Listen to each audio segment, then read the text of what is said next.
खेती से जुड़ी हुई बहुत सी नई लाभकारी जानकारियां हर रोज सुबह लेकर आते हैं। तो चलिए कार्यक्रम शुरू करने से पहले देखते हैं क्या है आज के अन्नदाता में।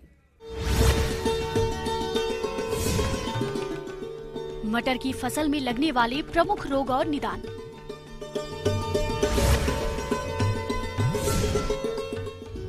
लाख उत्पादन से किसान हो सकते हैं मालामाल।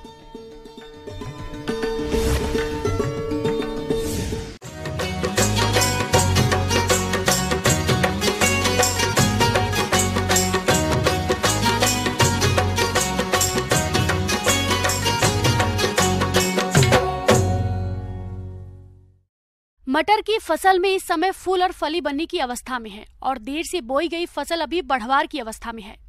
इन दोनों ही फसल में बदलते मौसम के मिजाज के कारण अभी कई हानिकारक रोग पनप रहे हैं।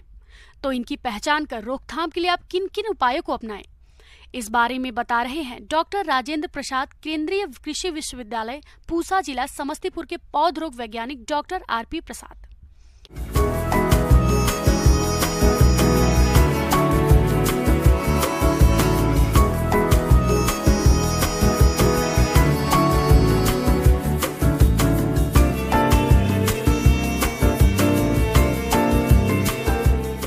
किसान भाई नमस्कार।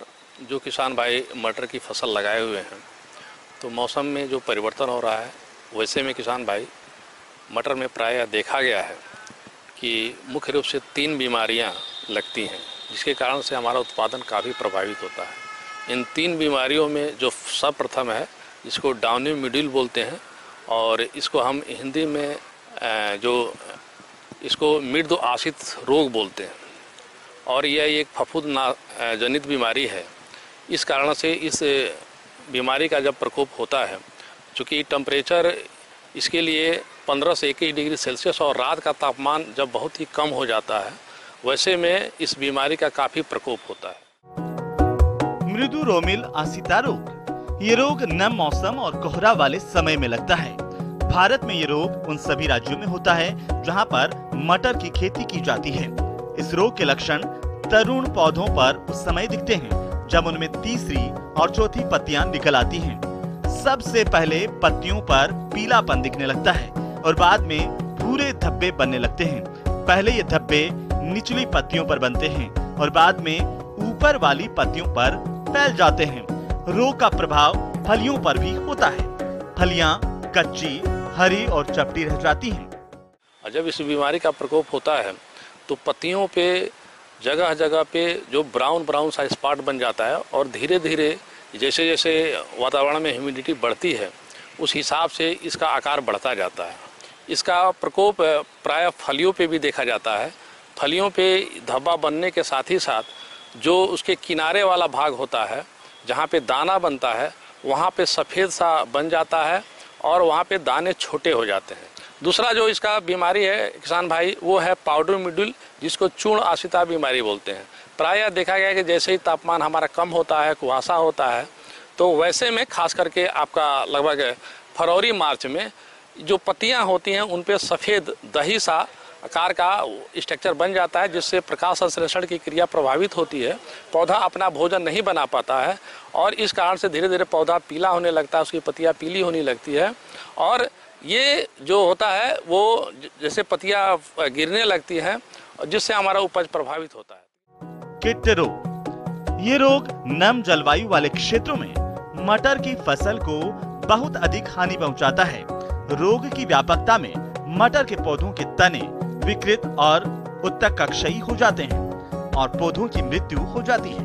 इस रोग के लक्षण पौधों की पत्ती, तनों एवं फलियों पर दिखते हैं। पौधों के हरे भागों पर हल्का पीलापन आता है जो धीरे धीरे भूरा हो जाता है। फसल के पकने पर गहरे भूरे अथवा काले रंग के उभार पत्तियों और तनों पर बनते हैं। तो ऐसे में किसान भाई, अगर आप फसल लगा रहे हैं तो उसमें आप समेकित बीमारी प्रबंधन की जो तकनीक है, उसमें अगर आप प्रभेदों में पंत 8, पंत 9 और पंत 653 इनका अगर आप चुनाव करते हैं, तो ये जो प्रभेद हैं, इनमें जो डाउनी मिडिल रोग लगता है, इनकी ये प्रतिरोधी किस्में हैं। साथ ही साथ पाउडर मिडिल, जिसको चूर्ण आश्रिता बीमारी बोलते हैं, इस बीमारी से बचाव हेतु आप मालविया मटर 2-15, साथ ही साथ आपका रचना है, ये सब प्रभेदों को आप लगाएं। और पड़ा भी वैरायटी है इसकी जो काफ़ी इस रोग के प्रति सहिष्णु है। रोकथाम के लिए हमेशा प्रमाणित बीज का ही उपयोग करें। खेत में सही फसल चक्र अपनाएं। जिन खेत में बार बार ये रोग आते हों, वहां पर मटर को कम से कम 3 साल तक नहीं बोएं। बीज को बोने से पहले थाइरम 2.5 ग्राम दवा से प्रति किलो बीज को उपचारित करें। फसल की कटाई के बाद खेत में पड़े रोगी पौधों के अवशेषों को नष्ट कर देना चाहिए। रोग के लक्षण दिखाई देने पर 25 से 30 किलोग्राम प्रति हेक्टेयर की दर से गंधक चूर्ण का बुरकाव करें। सल्फैक्स 25 ग्राम प्रति लीटर पानी में घोल करके छिड़काव करें।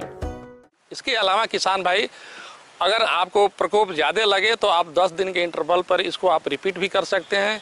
इनमें जो डाउनी मिडिल रोग लगता है, अगर आपके खेत में ये बीमारी लग गई है फसल पे, तो वैसे में आप साफ जो दवा है 2 ग्राम प्रति लीटर पानी के हिसाब से अगर आप स्प्रे करते हैं, और प्राय ये देखा गया है कि अगर शुरू से ही आप रेडोमिल का 1 ml प्रति लीटर की दर से अगर आप स्प्रे करते हैं, तो ये बीमारी काफ़ी हद तक कंट्रोल में रहती है।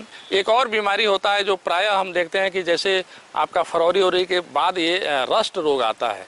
अगर इसका प्रकोप आपके फसल पे दिखाई दे तो आप कार्बेंडाजिम का 1 ग्राम प्रति लीटर के हिसाब से आप स्प्रे कर सकते हैं। इसके अलावा जो आपका प्रोपोक्विनाजोल जो दवा है, इसका भी आप प्रति लीटर पानी में 1 ml के हिसाब से डालकर अगर आप स्प्रे करेंगे, तो मटर में जो ये मुख्य रूप से 3 बीमारियां होती हैं, इस बीमारियों से काफ़ी हद तक आप निजात पा सकते हैं। और निजात पाने के बाद किसान भाई, हम सभी जानते हैं कि जब रोग और बीमारी कम लगेगा फसल में, तो आपकी उपज अच्छी होगी। इस प्रकार इन सारी विधियों को अपनाकर किसान भाई आप अपनी मटर का उपज बढ़ा सकते हैं। धन्यवाद। किसान भाइयों, अभी तक आपने खेती से जुड़ी हुई कुछ उपयोगी जानकारियां देखी। अब लेते हैं एक छोटा सा ब्रेक, जल्द लौटेंगे और कार्यक्रम